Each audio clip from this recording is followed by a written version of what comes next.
Imali smo temeljne i opsežne razgovore o situaciji u Srbiji. Razgovarali smo o tome kakvi su i koliki poslovi pred Vladom Srbije, pred srpskim parlamentom.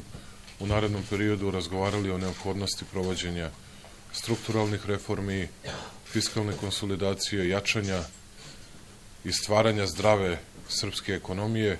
I ono što mogu da kažem, to je da smo po ključnim pitanjima, dakle, koje su od interesa za napredak Srbije, postigli značajan nivo saglasnosti i mi ćemo tokom vikenda nastaviti naše razgovore. Ja bih da potvrdim da smo imali veoma dobar razgovor i reći ću zbog čega mislim da je taj razgovor baš bio veoma dobar.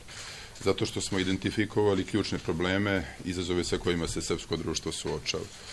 I kao što je rekao Aleksandar Vučić, 90% naših razgovora ticalo se teme ekonomije, privrede, privrednog razvoja, egzistencije ljudi.